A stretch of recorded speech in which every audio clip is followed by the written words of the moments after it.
भूखे बच्चे और गिद्ध की फोटो खींचने वाले केविन कार्टर ने क्या वाकई में इसी ग्लानि में जान दे दी कि वह उस बच्चे को नहीं बचा पाए। सुप्रीम कोर्ट में 28 फरवरी को जब प्रवासी मजदूरों के मामले में सुनवाई हुई तो सॉलिसिटर जनरल तुषार मेहता ने साउथ अफ्रीका के फोटो जर्नलिस्ट केविन कार्टर का जिक्र किया। मेहता ने कहा कि एक फोटोग्राफर 1993 में सूडान में पड़े अकाल के दौरान वहां गया हुआ था। उसने भूख से तड़फ रहे बच्चे की एक तस्वीर खींची। उस तस्वीर में एक गिद्ध भी था जो बच्चे के मरने का इंतजार कर रहा था। जब वह फोटो अखबार में छपी तो एक रिपोर्टर ने केविन से पूछा कि वहाँ कितने गिद्ध थे। फोटोग्राफर ने कहा एक। इस पर रिपोर्टर ने कहा कि एक नहीं, वहाँ 2 गिद्ध थे, एक के हाथ में कैमरा था। सॉलिसिटर जनरल ने दलील में दी कि बच्चे को न बचा पाने की ग्लानि में फोटोग्राफर ने आत्महत्या कर ली। साउथ सूडान के अयोध्या में एक बार वह अकाल पीड़ितों की तस्वीर खींच रहे थे कि खुली झाड़ियों में भटक गए। फिर उन्होंने एक आवाज़ सुनी। यह आवाज़ थी एक मासूम बच्ची की जो घुटनों के बल चलकर अपने घर जाने का कोशिश कर रही थी। जैसे ही उन्होंने उसकी फ़ोटो ली उन्हें एक गिद्ध दिखा। बाद में उन्होंने कहा था कि वह करीब 20 मिनट तक वहाँ रुके थे। उन्हें उम्मीद थी कि गिद्ध उड़ जाएगा। जब ऐसा नहीं हुआ तो केविन ने उसे वहां से खदेड़ दिया। इसके बाद वह एक पेड़ के नीचे बैठ गए, सिगरेट सुलगाई और कुछ बुदबुदाते हुए रोने लगे। उनके साथ गए सिल्वा के मुताबिक केविन को अपनी बेटी याद आ गई। वह उसे गले लगाना चाहते थे। जोहानिसबर्ग लौटने के बाद एक संयोग हुआ। न्यूयॉर्क टाइम को सूडान के हालात दिखाने के लिए एक तस्वीर की ज़रूरत थी। अखबार ने केविन की यह तस्वीर खरीद ली। 26 मार्च 1993 को वह फोटो प्रकाशित हुई। उस तस्वीर ने अफ्रीका की पीड़ा और दुखों को दुनिया के सामने रख दिया। सैकड़ों की संख्या में लोगों ने अखबार को लिखा और बच्ची की खैरियत पूछी। अखबार ने बताया कि उन्हें नहीं पता कि बच्ची घर तक पहुंची या नहीं।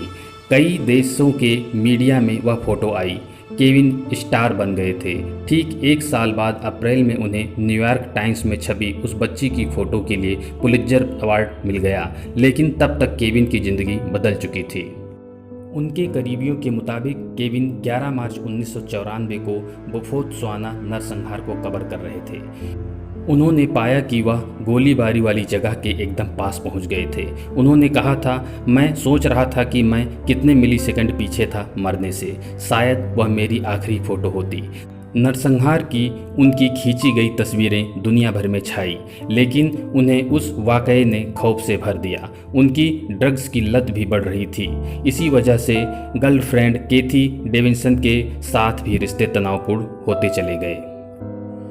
कुछ दिन बाद ही केविन को खबर मिली कि उनके सबसे करीबी दोस्त केन ओस्टरब्रोक मारे गए। एक और दोस्त ग्रीग मैरिनोविच को भी गंभीर चोटें आई थी। ओस्टरब्रोक की मौत ने केविन को तोड़कर रख दिया। द बैंग बैंग क्लब के लिए यह किसी सदमे से कम नहीं था। उनकी प्रोफेशनल लाइफ और निजी जिंदगी दोनों में सुकून नहीं था। एक फ्रीलांस जर्नलिस्ट की कठिनाइयों ने उन्हें काफ़ी तोड़ दिया था, जिसमें ना तो जॉब सिक्योरिटी थी, ना हेल्थ इंश्योरेंस था और ना ही लाइफ कवर। उनके दोस्तों के मुताबिक केविन आत्महत्या के बारे में खुलकर बात करने लगे थे। 27 जुलाई 1994 उनकी ज़िंदगी का आखिरी दिन था। जोहानिसबर्ग का वही उपनगर पार्कमोर जहां केविन का बचपन गुजरा था। उन्होंने सुसाइड कर लिया। इसके लिए उन्होंने अपने पिकअप ट्रक इस्तेमाल किया था। उससे निकली गैस कार्बन मोनोऑक्साइड ने उन्हें मौत की नींद सुला दिया। तब उन्हें सूडान में उस भूखी बच्ची और गिद्ध की फ़ोटो खींचे हुए 1.5 साल गुजर गए थे। उनका कोई भी करीबी उनकी मौत को उस बच्ची और गिद्ध की तस्वीर से नहीं जोड़ता। जैसा कि हम लोग जानते हैं, कई बार हम जो पढ़ते आते हैं उसी को ही सही मान लेते हैं, ख़ास तौर पर तब जब बड़े मौक़ों और बड़े लोग जिनका जिक्र करें।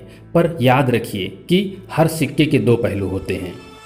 केविन की किसी और तस्वीर को पुलित्जर मिला होता तो शायद हम उनकी ज़िंदगी का यह दूसरा पहलू भी देख पाते।